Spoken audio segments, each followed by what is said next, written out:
प्रस्तुत किया अपनी बातें, वो सब बहुत एनर्जी से भरे हुए हैं, लेकिन थोड़े एग्रेसिव भी हैं। आज के युवा थोड़े आक्रामक भी हैं। मुझे याद है 1 जुलाई के आपके इंस्टा में आपने बड़ा अच्छा एक कोट दिया था कि life is a game, if you want to win it game you have to become patience. तो इस धैर्य की कमी है, आप क्या संदेश देना चाहेंगे युवाओं को? आई थिंक जो बिल्कुल मैंने इसीलिए कोट लिखा था कि आज धैर्य की बहुत कमी है। मैं हमेशा कहती हूँ कि आज के युवा के लिए कि जोश बहुत है, जोश तो इतना कि दुनिया बदल रही है, पर होश नहीं है, होश की बहुत कमी है। तो ये होश के लिए मैं कथा में भी ये बात कहती हूँ कि कोशिश करिए अपने घर के बुजुर्गों के साथ बैठिए।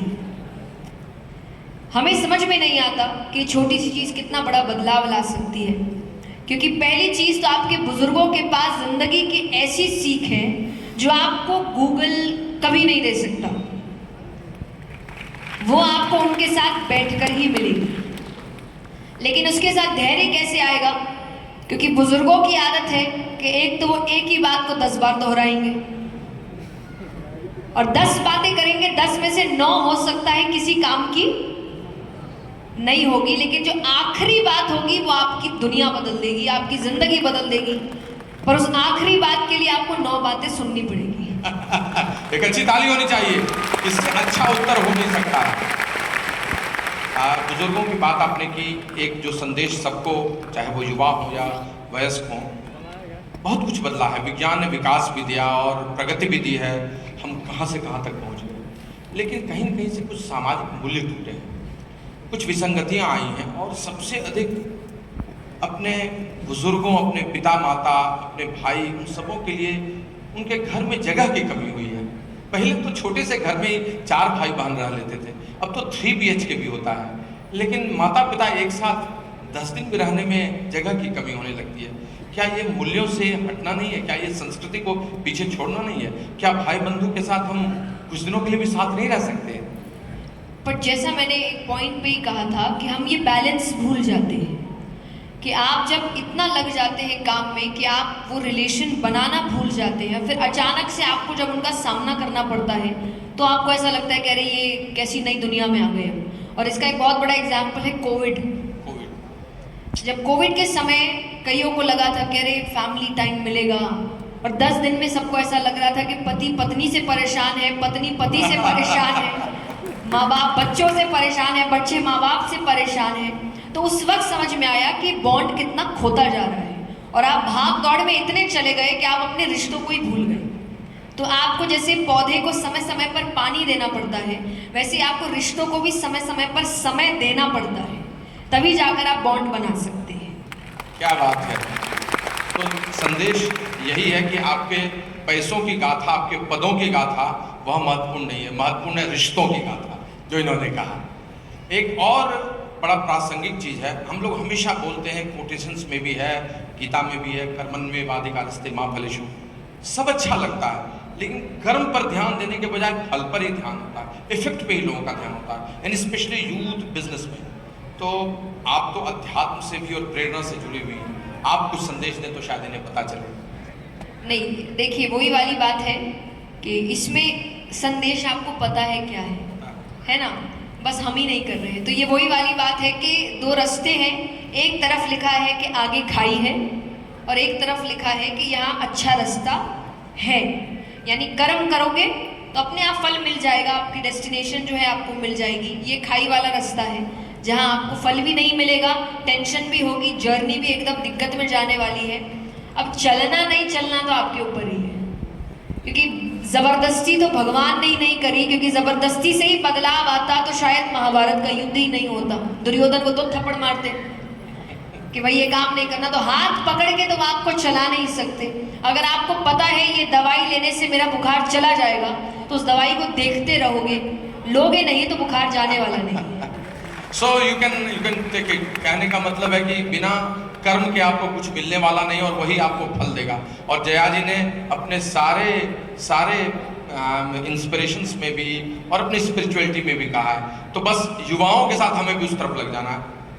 2-3 मिनट और लूँगा। एक एंटरप्रेन्योरशिप, हम लोगों ने इतना बड़ा सेशन किया, बिजनेस इन बिहार ने इस बदलाव के बारे में बोला, मैंने उद्यमिता की भी चर्चा की और आप भी हमेशा देखती होंगी, लेकिन मध्य वर्ग, विशेषकर मध्य वर्ग, नौकरी के लिए ज़्यादा लालायित है, बशर्ते की उद्यमिता के लिए। शायद संघर्ष शुरू में करना पड़ता है, कुछ लोगों को सामाजिक प्रतिष्ठा का भी डर होता है। तो आप तो स्टेज से हमेशा बोलती रही हैं, बिहार के लिए उद्यमिता पर आपका क्या संदेश है? मुझे ऐसा लगता है बिहार ने बहुत कुछ दिया है देश को, और अब शायद बीच में वो थोड़ा सा शांत हो गया है, तो वापस से एक्टिव होने की ज़रूरत है और बदलाव लाने की ज़रूरत है। क्योंकि मुझे ऐसा लगता है कि जितनी मेहनत, जितना पैशन यहाँ पर है, उतना शायद ही कहीं पर होगा। और अगर सच्ची में कहते ना कि बिहार के लोगों के दिमाग में कोई बात अटक गई है, तो फिर तो वो दुनिया बदल के ही छोड़ते हैं। फिर तो हुंकार है, जय बिहार है। और आई थिंक वो अटकनी बंद हो गई है कुछ देर से, तो वापस से थोड़ा सा बिहार जागे और देश को आगे ले जाए। तो जैसा आपने एग्जैक्टली कहा कि जॉब चाहिए पर ध्यान से कहीं ज़्यादा अच्छा होगा अगर आप जॉब देने पे ध्यान अपना एकत्रित करें कि हमें काम करना है। जैसा मैं हमेशा कहती हूँ कि आपके घर में जब गंदगी हो जाती है तो साफ आपको ही करना पड़ता है, पर देश के समय हम ये बात भूल जाते हैं। देश दूसरों का हो जाता है, घर हमारा हो जाता है। देश भी आपका है, तो अगर आपको कोई चीज़ लग रही है कि इस चीज़ की कमी है, तो घर बैठे बैठे ये सोचना कि वो कमी कोई और पूरा कर दे, इससे अच्छा है खड़े होइए और उस कमी को ठीक करने के लिए खुद काम करिए। आपसे ही शुरू होता है। क्यों भरोसा करते हो गैरों पर, जबकि चलना है खुद अपने पैरों पर। और सामाजिक प्रतिष्ठा भी बखूबी है। हमारे राष्ट्राध्यक्ष पूरे विश्व में घूमते हैं, न सिर्फ राष्ट्रपति से मिलते हैं बल्कि उस देश के प्रमुख व्यवसायी से मिलते हैं, चाहे यहाँ की बात हो या कहीं की बात हो। सो आपको करना है ये।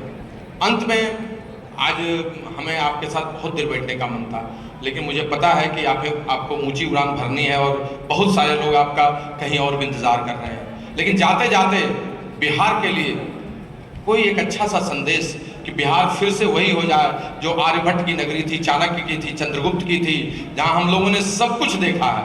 आपका एक प्यारा सा संदेश बिहार वासियों के लिए।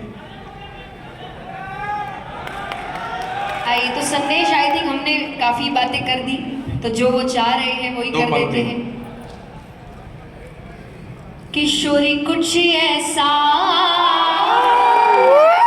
इंतजाम हो जाए, किशोरी कुछ ऐसा इंतजाम हो जाए, जुबां पे राधा राधा राधा नाम हो जाए, कि जुबां पे राधा राधा राधा नाम हो जाए, किशोरी कुछ ऐसा इंतजाम हो जाए, किशोरी कुछ ऐसा इंतजाम हो जाए।